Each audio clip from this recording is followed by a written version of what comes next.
శ్రీమాత్రే నమ. జై గురు దత్తాత్రేయ నమ. ఈ వీడియోలో మనం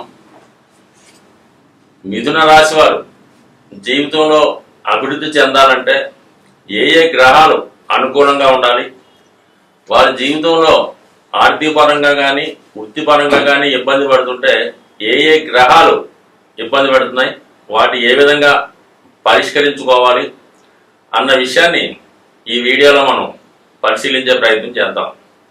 మిథున రాశి సహజ రాశి చక్రంలో ఇది 3వ రాశి. అంటే కమ్యూనికేషన్స్, విక్రమ స్థానం, ధైర్య సాహసాలు ఇవన్నీ 3వ స్థానానికి చెప్తూ ఉంటాయి అన్నమాట. అంటే ఎక్కువగా ప్రయాణాలు, డాక్యుమెంటేషను, రైటింగ్స్ ఇవి కూడా దానికి వర్తిస్తుంటాయి. కాబట్టి ఎక్కువగా వీళ్ళు కమ్యూనికేషన్ స్కిల్స్ కలిగి ఉంటారు. ప్రయాణాలంటే ఎక్కువగా ఇష్టపడుతుంటారు. అంటే వీళ్ళు ఎంతసేపు కూడా ఒకే విషయాన్ని పట్టుకొని దాని మీదే కంటిన్యూ అవ్వడం ఉండదు. ఎప్పటికప్పుడు కాలానుగుణంగా వీళ్ళ యొక్క నాలెడ్జ్ అప్ టు డేట్ చేసుకుంటూ దానికి అనుగుణంగా మార్పు చెందుతూ జీవితంలో అభివృద్ధి చెందుతూ ఉంటారు. వీళ్ళు చాలా ఆలోచన చేస్తూ ఉంటారు అన్నమాట. అంటే how to earn money in easy ways, కష్టపడకుండా ధనాన్ని ఏ విధంగా సంపాదించాలి, ఉన్న చోట నుంచే మొత్తం అన్ని రకాల వ్యాపారాలు కానీ ఉద్యోగాలు కానీ చేద్దామనే ప్రయత్నం చేస్తూ ఉంటారు. ఎప్పుడూ కొత్త దానికోసం అన్వేషిస్తూ ఉంటారు అన్నమాట. సో ఈ విధంగా ఉండడం, ఇది దిశోభావ రాశి అవడం వల్ల వీళ్ళ ఆలోచన ఎంతసేపు కూడా 2 రకాలుగా చేస్తుంటారు అన్నమాట. ఏదన్నా ఒకటి పోతే ఒకటి ఉంటుంది అన్న ఆలోచనలో ముందు జాగ్రత్తగా ఉండడం జరుగుతుంటుంది. అలాగే ఒక జాబ్లో లేదంటే ఒక ప్లాట్ఫామ్ మీద జాబ్ చేస్తున్నప్పుడు దాంట్లో చేస్తుండగానే ఇంకో దానికోసం కూడా ప్రయత్నం చేస్తూ ఈ విధంగా జూయర్గా ఉద్యోగాలు చేయడం కానీ వ్యాపారాలు చేయడం కానీ చేస్తుంటారు. అంటే ఎప్పుడూ కూడా వీళ్ళు భవిష్యత్తుని ఊహించుకొని దానికి అనుగుణంగా ప్లానింగ్ మార్చుకుంటూ ఉంటారు.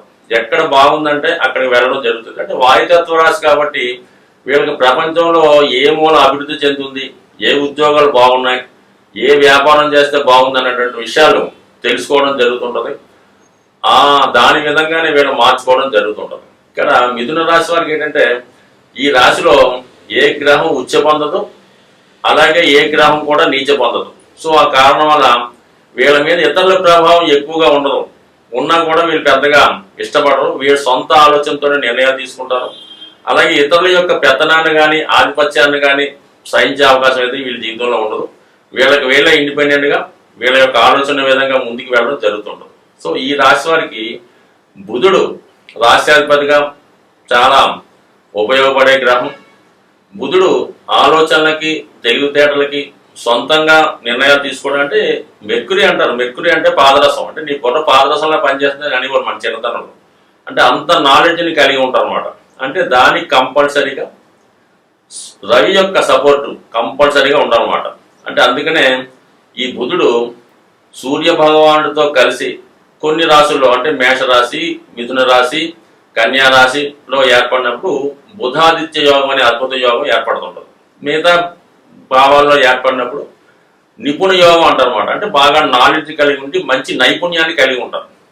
అంటే ఒక విధంగా ఈ మిథున రాశి వారికి 3వ స్థానాధిపతిగా ఉన్నటువంటి వాడు రవి. అంటే బుధుడు రవి ఎప్పుడైతే కలిసారో ఈ రాశి వారిలో అద్భుతమైనటువంటి నాలెడ్జ్, టెక్నాలజీ కలిగి ఉంటారు.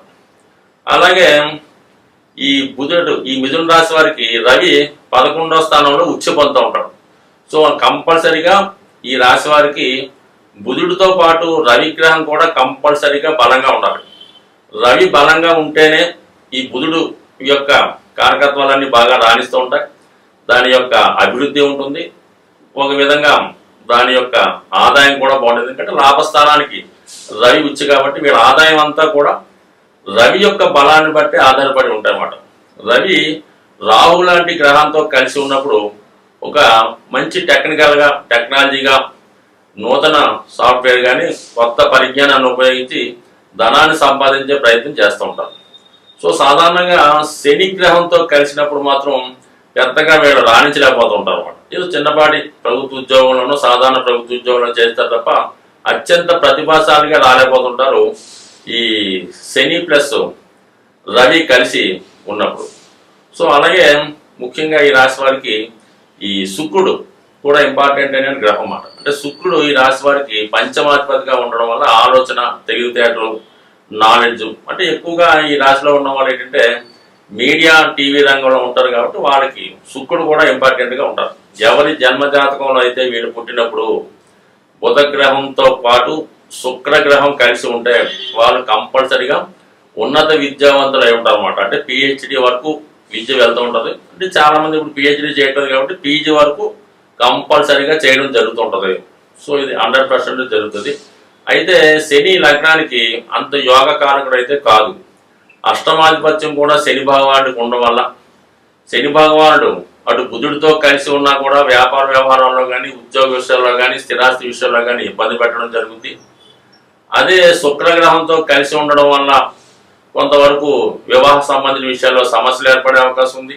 స్పెక్యులేషన్ లాంటి విషయాల్లో నష్టపోయే అవకాశం ఉంది. సో ఏదైనా సరే ఈ బుధ శుక్ర గ్రహాలు మరి ఈ జాతకుడికి చాలా అనుకూలించే గ్రహాలు.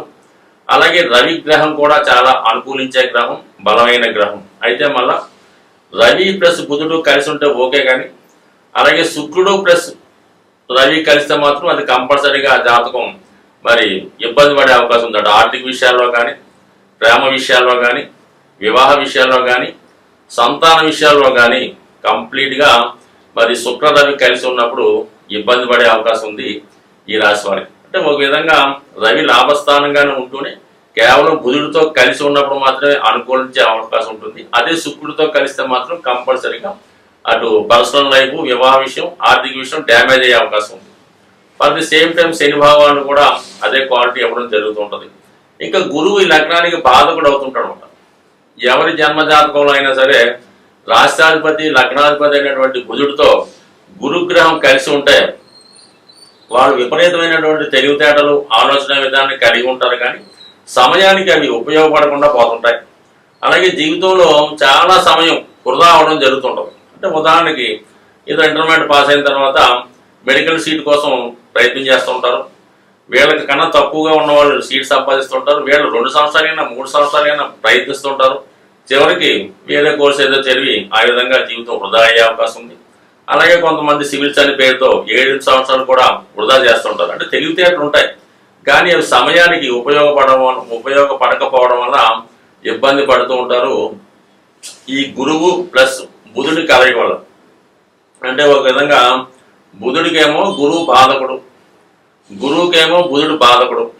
ఈ 2 బాధక గ్రహాలు కలిసి జాతకుడిని బాధించే అవకాశం ఉంటుంది. అంటే అన్ని తెలివితేటలు ఉండి కూడా సమయానికి ఉపయోగపడకుండా పోయే అవకాశం ఉంటుంది ఈ 2 గ్రహాల కలయిక వల్ల. సో ఏదైనా ఈ మిథున రాశి వారు బుధుని యొక్క అనుగ్రహం, రవి యొక్క అనుగ్రహం కంపల్సరీ. అంటే బుధుని యొక్క అనుగ్రహం కోసం విష్ణు సహస్రనామ పారాయణ, లేదంటే సూర్య భగవానుడి యొక్క ఆరాధన రవి వల్ల, శుక్రుని కొరకు లక్ష్మీ అమ్మవారి ఆరాధన అంటే కనకదార స్తోత్ర పారాయణ చేసుకోవడం ఉత్తమం. సో ఏదైనా ఈ రాశి వారు అటు విష్ణు సహస్రనామం, అటు లక్ష్మీ అష్టోత్తరం, అటు ఆదిత్య హృదయం అంటే ఈ 3 అంటే ఇంచుమించుగా 3 ఒక సెట్ మాట.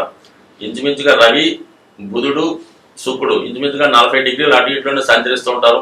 ఒకరికి ఒకరు ఇంచుమించుగా దూరం వెళ్ళే ప్రభావం లేదు. కాబట్టి ఈ 3 గ్రహాల యొక్క స్థితిని బట్టి, వాళ్ళు ఉన్న స్థానాన్ని బట్టి, వీళ్ళని చూస్తున్నటువంటి గ్రహాలను బట్టి మొత్తం టోటల్ మిథున రాశి వారి జాతక ప్రభావం ఆధారపడి ఉంటుంది. బట్ ఏదైనా ఈ రాశివారు మరి సులువుగా జీవితంలో పైకి వచ్చే అవకాశాలు ఎక్కువగా ఉంటాయి ఈ గ్రహాలు బలంగా ఉన్నప్పుడు. స్వస్తి.